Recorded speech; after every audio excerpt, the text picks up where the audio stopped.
what's up everybody? I'm Noah from PhoneDog.com. I'm going to try to keep this quick and to the point.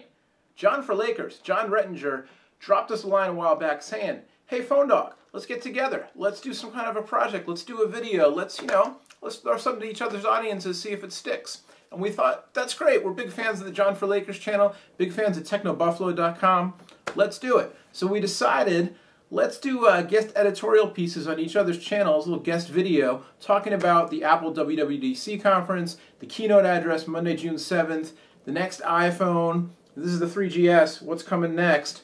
I think we're going to find out on the 7th. So I'm over on Jon's channel, Jon for Lakers, giving my predictions. Jon's right here giving his predictions. Let us know what you think. If you like the collaboration, we'll do more because it's fun. He's a good guy. It's been a good time.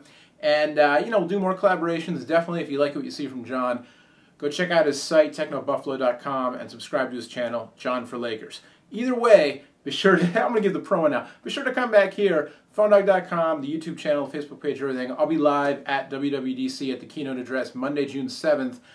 Kicks off at 10 a.m. Pacific time, so we'll start our coverage a little before that on the site, on Twitter, all that kind of stuff.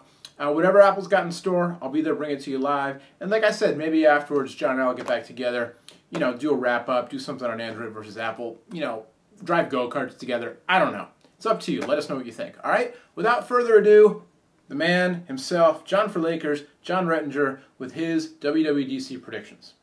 What's up everyone, Jon Rettinger, guest editor for PhoneDog.com here, and I want to give you guys a rundown on what I think we're going to see at Apple's quickly approaching Worldwide Developers Conference, also called WWDC. It's a week-long event where Apple gets together with developers and press and media and shows off new technologies, new software developments, and the developers show what they have as well. The highlight of this event is always the keynote, which is going to be taking place this coming Monday, June 7th, and it'll be given by Steve Jobs himself. I think we're going to see 5, perhaps a few more, really key things and big announcements come out of this. So I want to share them with you and hear what you guys have to say. So first, and probably to the surprise of nobody reading a tech blog, we are going to see the iPhone 4G, iPhone HD, whatever they want to call it. We're going to see the 4th generation iPhone.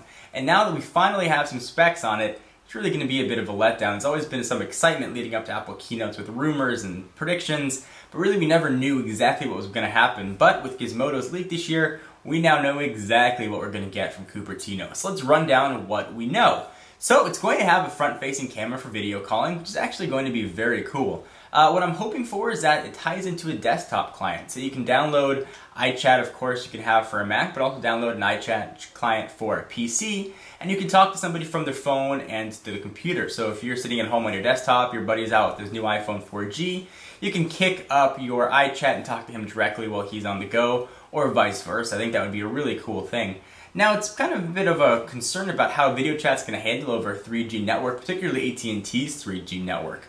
We've seen the Evo 4G handle video chat with quick software, nice and smooth over a 4th generation network. Over 3G, though, it can be a bit choppy. And certainly over Edge, you're not even going to want to use it. It's going to look like a slideshow.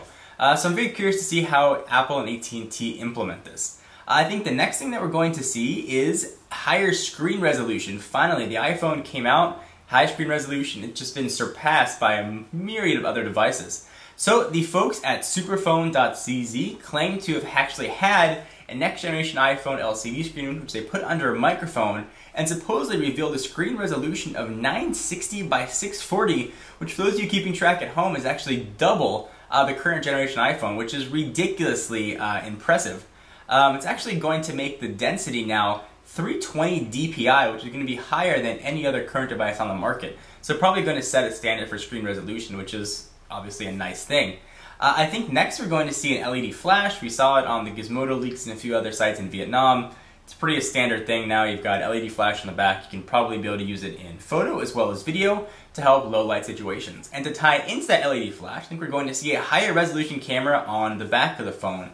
Rumors have it at about 5 to 8 megapixels, which should be pretty standard now for what we're seeing on other devices. Particularly Android devices are getting higher and higher megapixelage on the back. The next big question on everybody's mind is multiple carriers. There have been rumors of Verizon iPhones dating back to the launch of the first iPhone, and now we're hearing rumors of Sprint, but Verizon is still the prevailing second carrier who we still sort of keeps crouching in from the side. I think that if we do see rumors of another carrier on the iPhone, we probably won't see it right away. We're going to probably have this new iPhone available in June for AT&T. If we do see a 4th generation iPhone for a CDMA carrier, so Sprint or Verizon, I think we're not going to see it probably until a November-December timeframe. So just in time for holiday 2010. So keep a lookout for that. The next thing I think we're going to see upgraded is the Mac Pro, which has gone a whopping 455 days without an upgrade. For your supposedly a computer that's your flagship machine and the most powerful that you have, to let it go over a year without an upgrade is a shame. Rumors are saying that it hasn't been upgraded because of Intel shortages of some of the chips they wanted to use. I think that's finally been rectified, and we're now going to see hexa-core processors in these Mac Pros. We may see a new case design as well, but we're finally going to have a Mac Pro that can live up to what a Mac Pro should be and hold a candle at least to some of its PC counterparts. The next computer that's sort of languished in non-updateville would be the MacBook Air, which is finally going to see another update as well. New case design has sort of been floating around for a while. I think we're going to see Intel Core i3 chips in there. We're going to get 4 gigs of RAM standard and probably an increase in the solid state drive rather in the computer.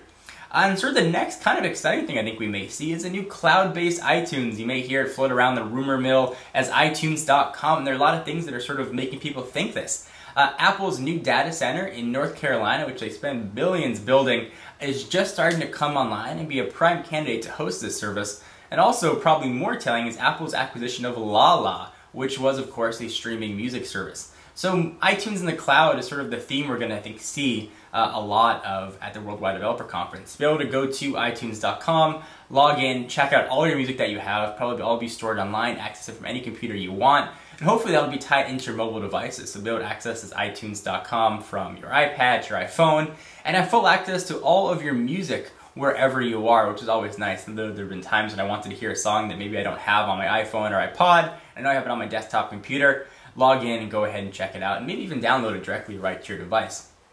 Kind of neat. The next thing I think that we're finally going to see an upgrade to as well is the Apple TV, and some are saying Apple's got to do it now with Google TV, but I think this update's been in the works for much longer than perhaps Google's TV was. I think the prevailing rumors that we're going to see is this now looks like an iPhone without a screen using the iPad's chip architecture, so the A4 system on a chip, which is clocked in at just about 1 gigahertz. So what this is supposedly going to do is be able to output full 1080p video, have very minimal flash storage, and rely solely on the cloud. So probably about 8 to 16 gigs sort of be what the general thought is, and all of your content will be brought in wirelessly, which is supposed to be pretty quick. However, as an Apple TV user, I've noticed that when I try to stream HD videos or download HD videos, there's a very long buffer time, and I have pretty quick internet, at least relatively, collecting in at about 12 to 16 megabits per second with wireless and router. So I have relatively quick internet, and I'm still having these lags. I'm curious how Apple's going to try and fix those with people with slower internet, and even people, in my case, and those with faster internet as well. Being able to stream 1080p, those files are gigantic. So I'm kind of curious to see again how Apple's going to implement this. There are a ton of other rumors floating around and things we might see. There's been rumors of updates to Apple's iLife and iWork suite. There's been updates to rumors to Final Cut, which is going to make it more of a prosumer product, sort of fall in line now with more iMovie. There's just a ton of things we could potentially see, but I think that those 5 are really the key that we're going to see people focus on. It's a bit disappointing to now have these rumors about the new iPhone sort of already out there that we've seen it. I'm kind of curious to what Apple's going to do, if they're going to address the leaks, or if they're just going to pretend like they didn't happen. So what do you guys think we're going to see at the Worldwide Developers Conference? Did I miss anything? Do you agree or disagree with something that I said? I'm very curious to hear what you guys have to say. And thank you all for tuning in and for seeing a new face here on PhoneDog. Again, I'm Jon Rettinger, guest editor for PhoneDog.com.